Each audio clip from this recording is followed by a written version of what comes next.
science we've been presented with, the education we've been given, the history we've been given, and quite literally everything we've been told by this system is a lie. All of it.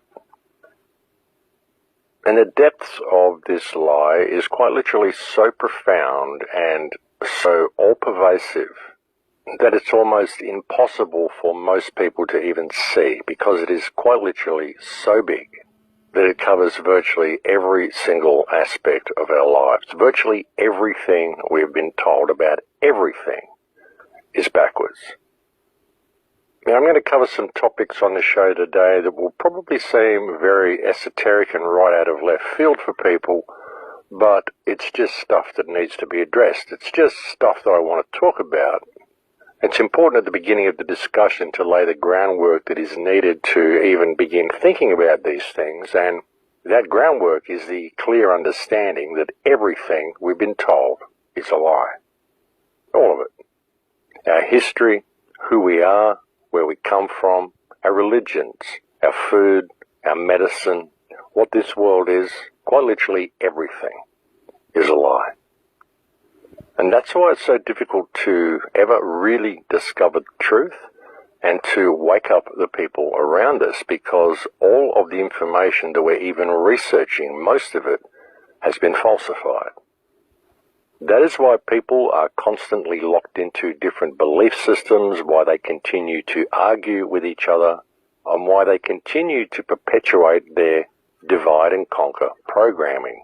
Because in everything that they're looking at and all the information that they've got, they never even factor in the reality that in any investigation into the past, which is invariably where we look to find out what happened and what brought us to this point, most of the information that we glean from old books about historical figures has been doctored, rearranged and rewritten, and in some cases it's actually even doubtful that many of these people even actually existed. In many cases, works were attributed to people who didn't do those works. In many cases, discoveries were most likely attributed to people who never made those discoveries. Many events were simply fabricated, and many people simply did not do what we were told they did. And as I said, in the case of many of them, it's doubtful that they ever even existed. Or if they did exist, it very often was not when we were told they existed, and very often the information they presented was doctored to fit the current version of reality. Though very often, no doubt, there were little gems left in there just to keep the people guessing and just to keep the people fighting and arguing and squabbling and looking for the deeper meaning without ever really stepping back and looking at reality as a whole. The thing is, people really do need to understand clearly that this is our starting point. This is what we've got to work with. The fact that everything we've been told is a lie, and we cannot rely on any of the information that we get from any books anywhere. Certainly not any books that have been put on the scene since the invention of the printing press anyway.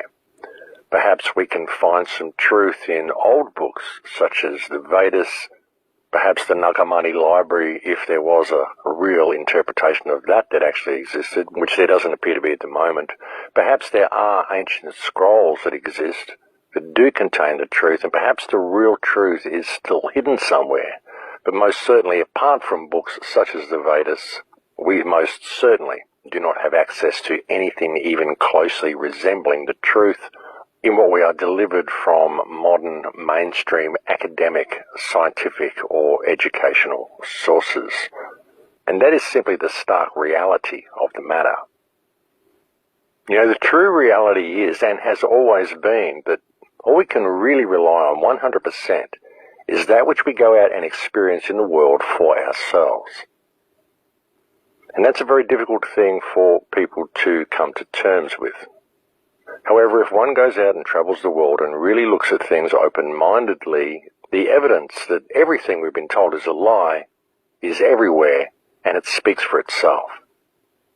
And if you really look at it, one of our biggest problems, one of the things that holds us back more than anything else, comes with our blind acceptance of things. Our blind acceptance of what we're given as facts by the academic system, things that we're told and we just take as a matter of course and just take them on as part of our everyday life without ever really investigating them. And we do this on so many levels, it's actually quite profound when you step back and look at it. Everyday things we just take as a given and don't ask questions about. And then many people tend to do this when they're researching as well. They just blindly accept what they find online. They find something that reinforces their belief system and they blindly accept it and they move on from that point. Because that's what belief systems do. As soon as you adopt a belief system, you look for stuff that reinforces that belief system and you disregard everything else. You just close yourself off to all possibilities. That's what is so dangerous about adopting belief systems halfway through this journey of life. Because it's a wondrous world, folks, and it's an amazing world, and it is nothing like what we're told it is, and we are nothing like what we are told we are. The question is, what are we? And what is this world? Where do we come from? How do we get here? And where are we going? And the answer to all of these questions is what we're all searching for at the moment, because we've been led so far from our true path. And the biggest danger in trying to find a way out of this mess is in adopting belief systems along the way and closing yourself off to the myriad of possibilities that are still out there. Now, for the last month or so, perhaps